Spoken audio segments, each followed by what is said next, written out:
this is the example of factoring sum or difference of two cubes. So before you start factoring, first is you have to check first. Okay, you have to check and see or check if the given expression is indeed a perfect or a sum or a difference of two cubes. So what are the two conditions? First, if you've read your book, you've seen there. So the first condition is the two terms are it should be a binomial. There should be two terms, correct? So is this a binomial? Yes. The second is these binomials should be a perfect cube. So you should by now have memorized your perfect cubes. Alright? So how about if we are given variables? How do we know that the exponent of that variable is considered a perfect cube? So remember, if it is a perfect squared, it's divisible by 2. Now if it is a perfect cube, your exponent or the exponent of your variable must be divisible by 3. So now let's check.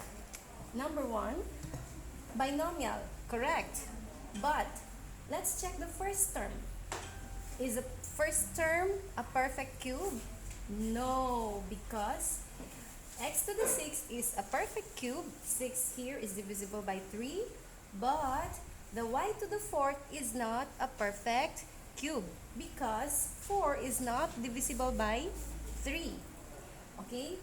So 64 is a perfect cube, but your first term here is not a perfect cube. So therefore, this is not or non-factorable, or you can say it is prime. Okay? Okay, let's continue. Number 2, let's check if the given expression is a sum or difference of two cubes. Let's check. The first condition is it should be a binomial. Yes? Correct. Second, let's check if the two terms are perfect cubes. Is x cubed a perfect cube? Yes, because 3 here as your exponent is divisible by 3. And 64, is 64 a perfect cube? Yes. What's the cube root of 64? It's 4. Okay? So now let's factor. So that it will be easy for you, this is the technique. So first, make two smaller pair of parentheses, and then the other one is a bit bigger. Okay, that's the technique. Because it's a clue, it will give you a hint that your second factor has 3 terms. Alright? So please follow through the technique. So here, you look at the sign of your the middle sign. It's negative or it's minus. Therefore, here as your first factor, it should be negative. Since this is negative, the opposite, the middle sign here is the opposite of negative. So the first sign is positive, followed by the positive sign. And your last term is always positive, because when you square a negative, it's always positive. So the last term here should always have a positive sign. Only in the middle term that your sign varies. So if your sign here is negative, your middle sign in the next factor is positive. Okay? If the sign here is positive, the middle sign here is negative. Okay? Please remember that. Now let's extract the cube roots. The x cubed, the cube root of x cubed is x, because 3 divided by 3 is 1. So here the exponent of x is 1. Next, the cube root of 64 is 4. Alright? Now, you don't look at your given binomial anymore. Okay? Oh, no more. You focus here. So what you will do here is square. We are now squaring. So square of the first term is x squared.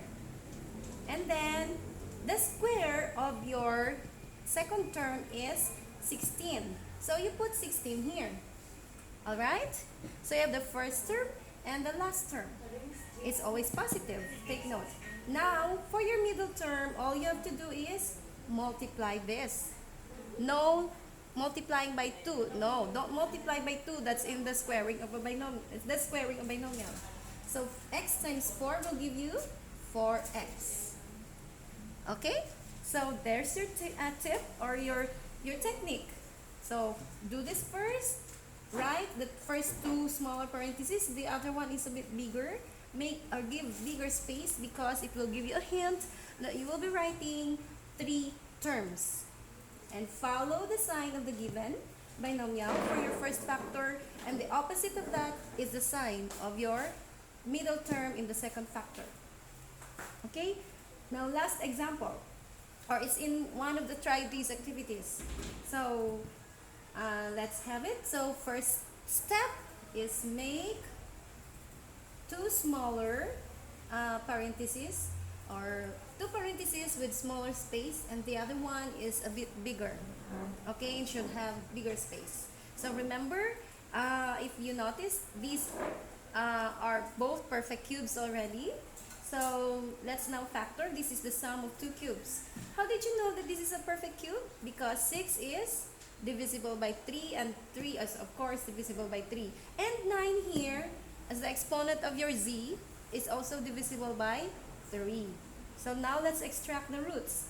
So copy, or no, let's do the sign first, as what I've told you. So it's positive, therefore this is plus here, right? Positive or plus plus. And the opposite of that is minus for your second term or middle term. Remember? And here is always positive. Or maybe let's give a bigger enough space. There you go. So let's now extract the roots. X and y. But what is the exponent of your x? 6 divided by 3 is 2. And y divided by 3 divided by 3 is 1. So you don't write 1 anymore. Okay? Now for your z, so copy the z. But 9 divided by 3 will give you 3. Now focus here, not here in the given. Don't focus here. So we square now. So x squared y. So you square it. It's like this. X squared y. Square it. So x to the 4th and y squared. Correct? Next, square your z to the your z cubed. It's z to the 6th. Correct? So it means z cubed times z cubed. You are adding the exponents. Remember the rule? Or you can raise it. So when you raise the exponent by another exponent, you multiply the exponents. Correct? So now let's do the middle term. Or yeah. So all you have to do is multiply them. So just copy. Because you don't have any number to multiply, only the variables. So just copy everything. X squared, y, z cubed. Okay?